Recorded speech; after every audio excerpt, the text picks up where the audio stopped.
Wildfire Podcast is an extension of Wildfire Ministries, an organisation that has a focus of igniting men and women of God into a deeper discipleship with Christ, instilling them with a passion to radically and relentlessly pursue Christ wherever that leads, that God's truth will spread like a wildfire. Hey everyone, how's it going? So, welcome to another podcast. I'm joined with Peter. Hi everyone. How's it going, Peter? It's going well, look, although I'm slightly annoyed because we told everyone that last week, which was Exodus, was going to be our first week where we used the video camera. And we did use it for about 10 minutes until the battery ran out. And yeah, so you live and you learn. However, the camera is on, so we'll wave at you now. But apart from that, we're going to have a discussion facing each other. Yeah. Because that's the whole point of the podcast itself. So, Peter, we're going to be talking about becoming unoffendable. The title of this here podcast is Did I Offend You? Okay, so do you think that we are easily offended? Oh yeah. Yeah? I mean, have you heard this term microaggressions that's been going around? Actually, I haven't, no. No. It's been pushed mainly in America. Thankfully, it hasn't come here yet. But it's the idea that you can aggravate someone by something you say, which is fair enough. Like, people do get aggravated by things, but microaggressions are things that you do accidentally that offend people, and you should still be held accountable for them. Okay. So you can offend people and not even mean to do it, and you're still responsible. Yeah. So I think people can get offended very easily just looking at that. Totally. And just the whole agree. cancel culture as well. So if something does offend enough people on Twitter, yes, the hashtags go crazy until that thing is eradicated from the face of the earth. Mm-hmm. Yep. So the reality is, it's the cost of freedom of speech for people to say what they want. In order for people to say what we want, we should not restrict them, but rather we should work on ourselves and how we receive that and how we engage with that. Yeah. So we are going to be discussing this whole topic now in this podcast. We're going to tell people how do they respond in a godly way towards conflict, problems, obstacles, and to basically give people insight as to how you can approach it, how you can respond. This can be an emotionally infused issue, which is the problem. We are so quick to speak. We are so quick to assume the worst. We are so quick to do what is wrong, and we are so quick to go to the same level as the person who's actually starting the conflict. Yeah. So we're going to break this down into sort of 4 themes. We're going to discuss how to become unoffendable. We're going to highlight 4 different ways people respond to conflict and place ourselves in that, which is going to be pretty fun. We're going to highlight a story from the Old Testament, heck yeah, 2 Chronicles 20, how Jehoshaphat, that's right, yeah, cool, dealt with a major problem. It was a combatant one or a military one, but I think there's some good principles that we can extract from that. And then we are going to then highlight a few other observations and practical tools that can aid people in this area of dealing with conflict, all of which will be rooted in scripture. Yeah. Okay, so I asked you earlier, do you think we get easily offended? You said yes. Why do you think this? Well, first of all, I think even if you're not a person that gets offended easily or even struggles with conflict, I think it's something we still need to look at, because in every marriage will face conflict at some point. Every deep friendship will face conflict over a deep issue at some point. Even your friendships with your workmates and around issues that, like, high stress situations at work, those kind of things. Everyone will face conflict at some point in their lives, even with your children or anyone who's kind of been in that situation. With siblings, look, I both have siblings, and I'd say that's probably where the brunt of our conflicts come from. But in terms of why we get offended, I think it's because we place ourselves in the position of highest importance.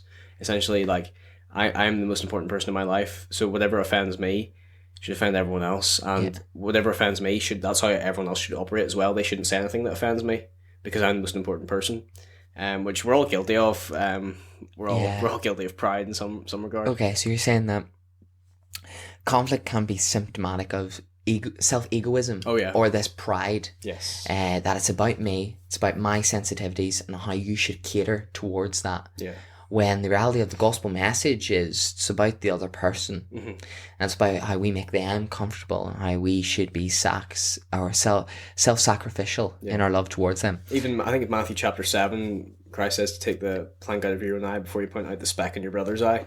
Yes. So it's just about looking at yourself first before you look at others. Yeah, totally. But also the first thing that happened after the fall in Genesis 3 was the conflict and the breakup of human relations between Adam and Eve. That was the first thing that went. Of course. So that's just a result of sin.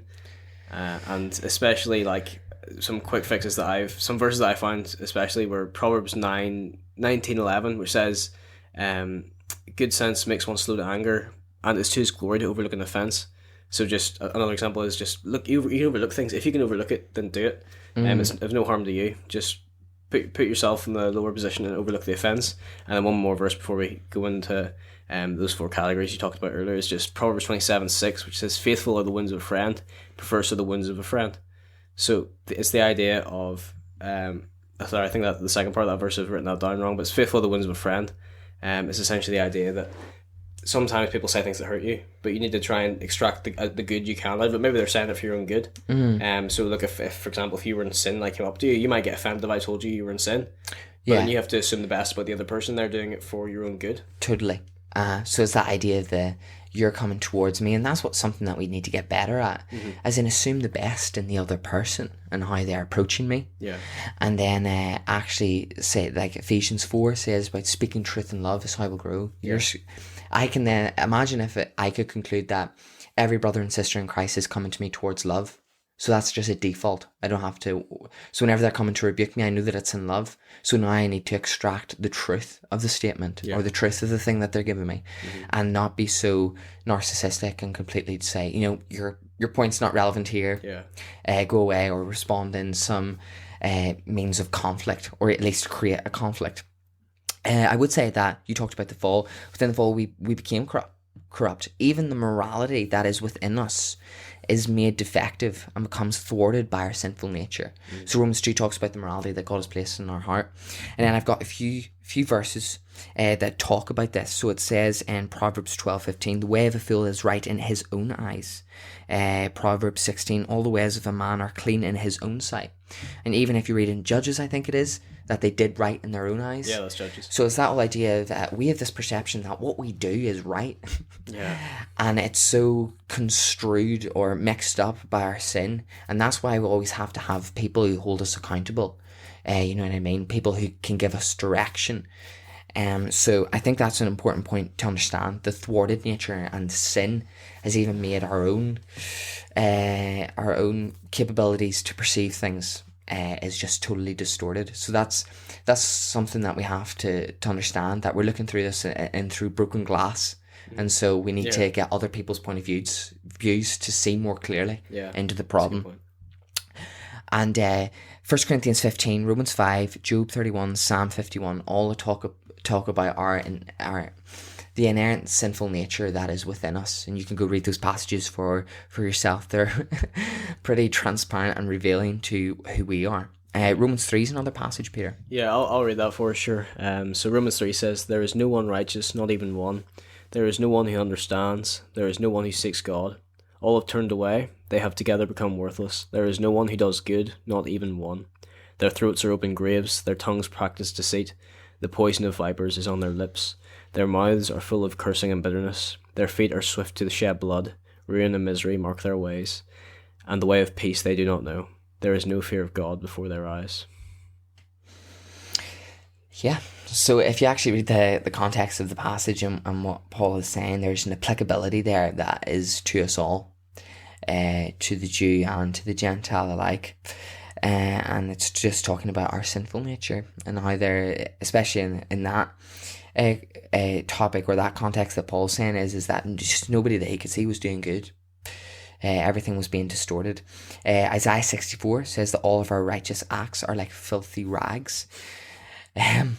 So Romans 7 also says, for I know that good in itself does not dwell in me, that is, in my sinful nature. For I have the desire to do what is good, but I cannot carry it out. So it's that inner morality is there, it's present, it's defective, but I don't even have the power myself to accomplish it. And it also then goes on to say, for I do not do the good I want to do, but the evil I do not want to do, this I keep on doing. And now if I do what I do not want to do, it is no longer I who do it, but it is sin living in me that does it. So again, there's that that highlighting of the sinful nature, that broken glass that we're looking through, which I think is something that we need to understand, that whenever you're dealing with conflicts and problems, you are a part of that. Yeah. It's about having that, again, that humility to recognize, is there something I'm doing within this that needs to be addressed? And I've heard it said as well before that even if you're only at 2% at fault of the conflict, own your 2% 100% of the way. So apologize fully, take responsibility. That's nice. I like that point. Yeah. But the sin doesn't end there, of course, because we got salvation. 2 Corinthians 5 talks about how we're new creatures. 1 Corinthians 6 talks about how we're holy temples for the Holy Spirit to reside within us. 1 John 3 talks about that we are children of God. Look at the love that he's lavished on us, okay? Yeah. So the reality is that, yes, we were sinners, but now we are saved by grace with salvation. Okay, and we've got the Spirit of God residing within us, and we can operate within that. We can have clarity within that, and we can respond to conflicts in a godly way because of the sacrifice of Jesus on the cross continually in our lives. Yeah. And I think there's just so many scriptures there to say how much we feel. Yes. It's impossible to really improve. And then also Galatians 5:17 says, yet we still feel in sin. For the flesh desires what is contrary to the Spirit, and the Spirit what is contrary to the flesh.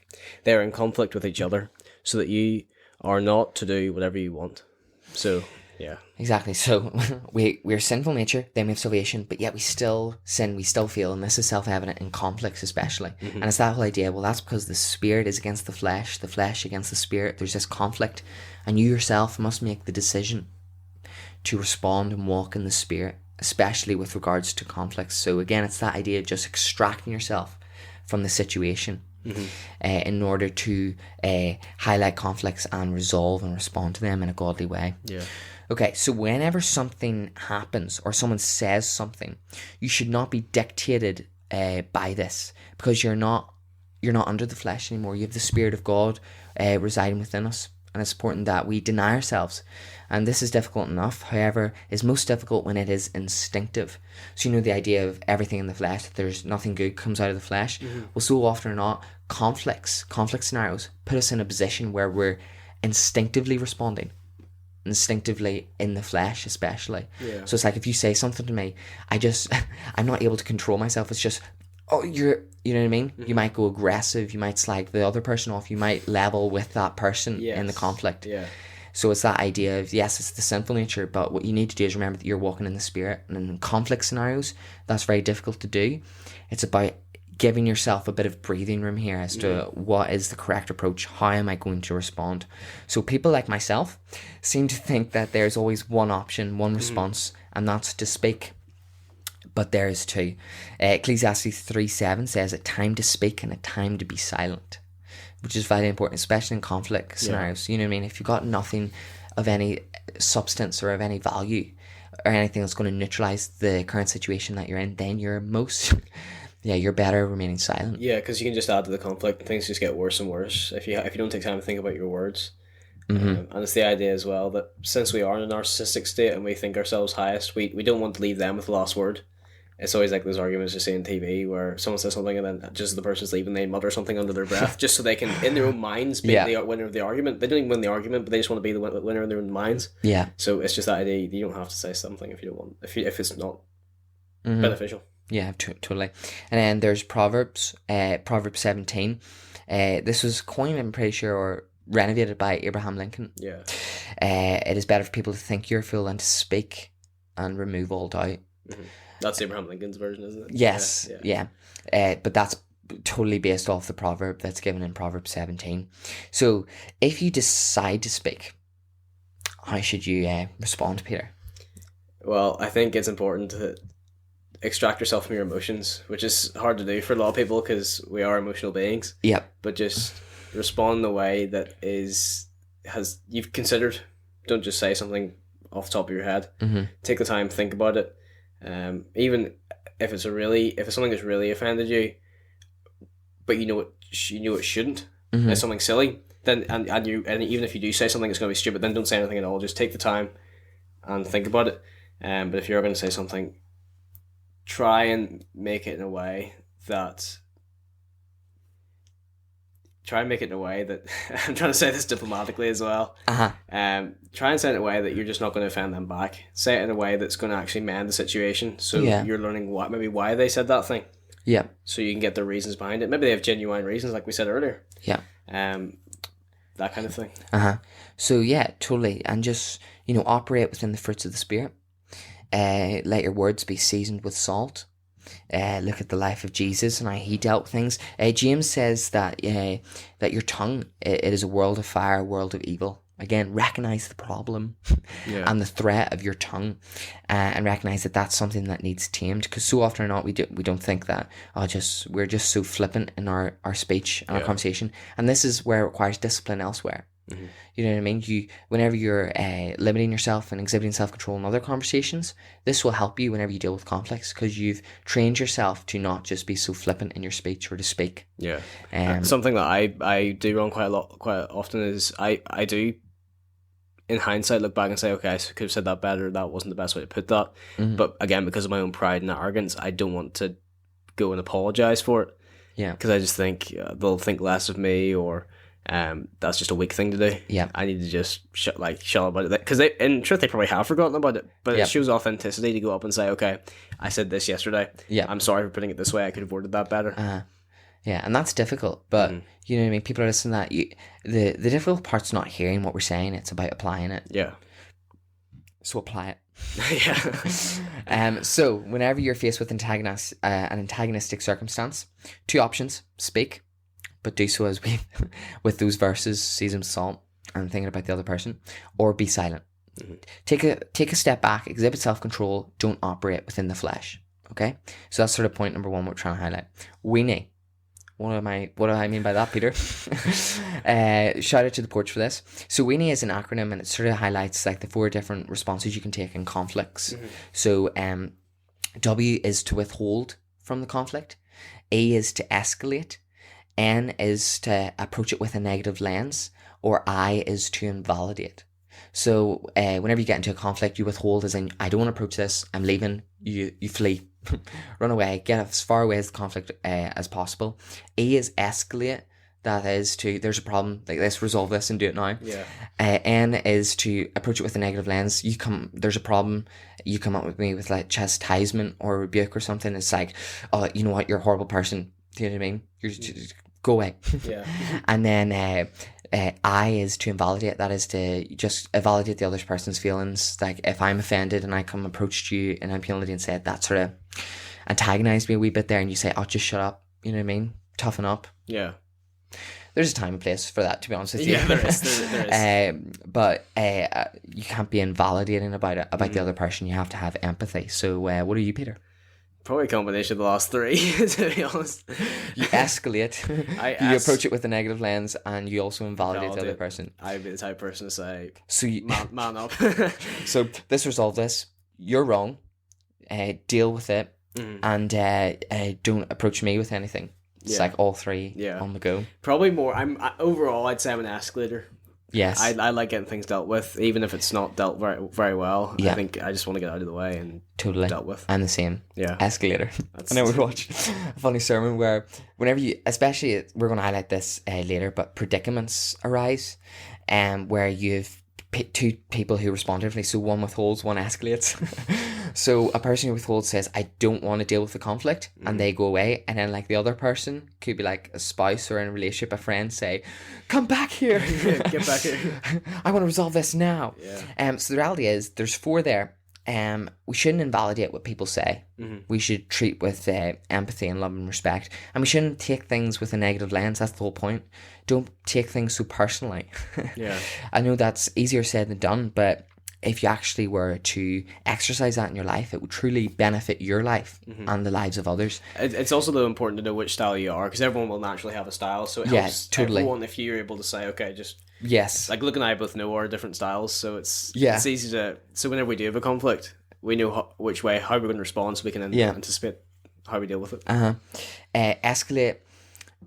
When I reside in, it's good because the person has the motive to get this resolved. Yeah. However, you don't want to become aggressive, aggressive, and then that creates a conflict in and of itself. And then withhold is then, you know what I mean, if you keep on fleeing your problems, then you won't be able to address it or resolve them. They just build up. So the reality is, but you can, you know what I mean, there is times where you need to withhold and be silent. That's true. And there is a time where you need to resolve that conflict. So you know what I mean, it's just about recognizing where you are in this, reflect, and how can you improve. So the third thing that we want to highlight is 2 Chronicles 20, which is a really interesting story about Jehoshaphat.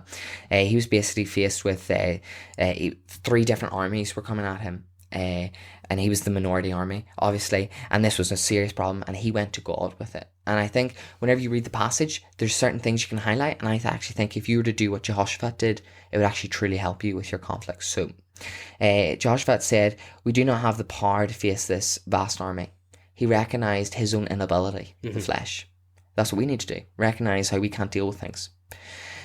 We don't know what to do, but our eyes are on you. Look to Jesus. Look to the Spirit that resides within you. He set himself to seek the Lord. Pray. Take a breath. What's the most godly approach? The battle belongs to the Lord and no one else. See the shift.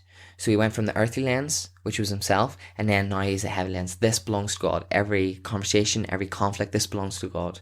And our God is bigger than any problem. So if you have that perspective, it truly helps. And then he stand firm and see the deliverance that the Lord will give. And then Jehoshaphat appointed men to sing praises to the Lord.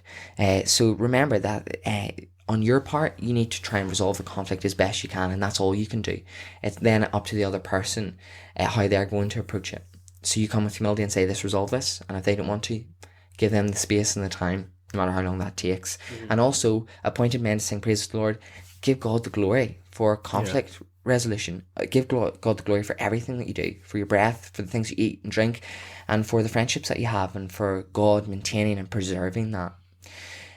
So that was just a little story. You can read that and extract those principles, but that should be a nice foundation. Yeah. So Peter, is there any other practical principles you'd like to say before we end this? I think a good way to think about problems is just the problem you're facing today is an opportunity for God to do for you or through you what you cannot do for yourself.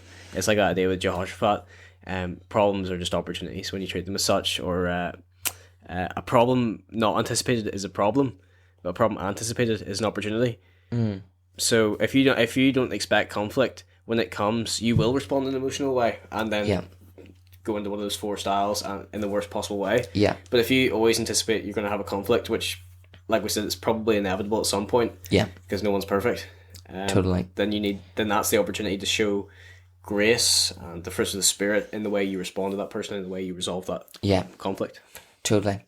Like, we do need to differentiate between problems and predicaments. Predicaments are things that we treat as problems but aren't, and that creates conflicts. For example, if you have a certain style of thinking, especially in like marriages, okay, if this person likes to stay up late and you don't, and you like to get up early, the reality is you are both different there. That's a predicament, okay? And if they try and then say like, this is something that needs resolved, you need to change, okay? They treat it as a problem that needs resolved, okay? When it's not a resolvable, it's a predicament. It's just the way you are. Okay, so if you treat it like a predicament, then or if you treat it like a problem, it's not. It's a predicament, something that you can't resolve. And so if you treat it like a problem, you're going to try and keep resolving, and you'll end up like you can't, and that'll create more conflicts. So it's about actually recognizing, is this a problem or is this a predicament? Yeah. So a predicament Luke and I found ourselves in is Luke wants me to take him bodyboarding, but the predicament is I know he's not a very good bodyboarder. So the problem will be if I take him bodyboarding and he sucks, which he will, it'll be hard to coach him in that way.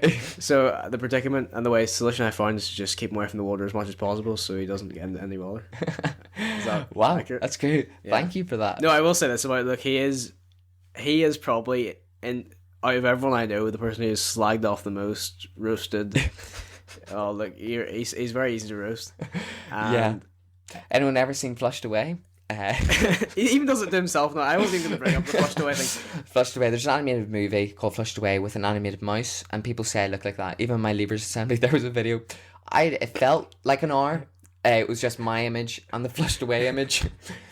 It was there forever. So yeah, but look, never takes it personally. He's an example of a person who just doesn't respond emotionally. Just takes it, and he just slags you back as well occasionally.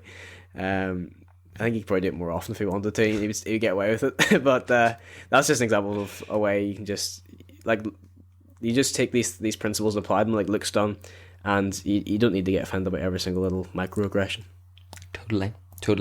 So how we're going to finish. First of all, don't forget, don't flee, don't fight, face your conflicts.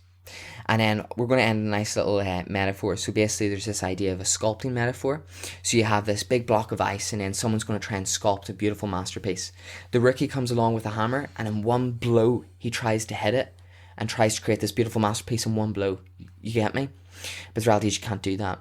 Then there's the master sculptor. He comes along and he just has a small little hammer, and he just little bits one at a time in order to get that masterpiece. And the reality is we are so often like the rookies there, where we just do not have any determination towards conflicts. We try and think that we can just put a stick of plaster on it, resolve it, let's go straight away. But you know what I mean? The master sculptor recognizes that it's going to take time, it's going to take diligence, it's going to take patience. And in conflicts, we need patience, we need diligence, we need determination, because we're dealing with broken, sinful people. But if we recognize that, come with humility and love, then conflicts will not be so prevalent. And also, we won't have those types of being offended, really. So again, did I offend you in that podcast, Peter? No, I actually would have liked that. That would have been funny. I couldn't think of anything at the start. That was going to be the intro. Couldn't think of anything. But that's it for this podcast, guys. And we hope you enjoyed it on the camera, and those listening. And we shall see you next time.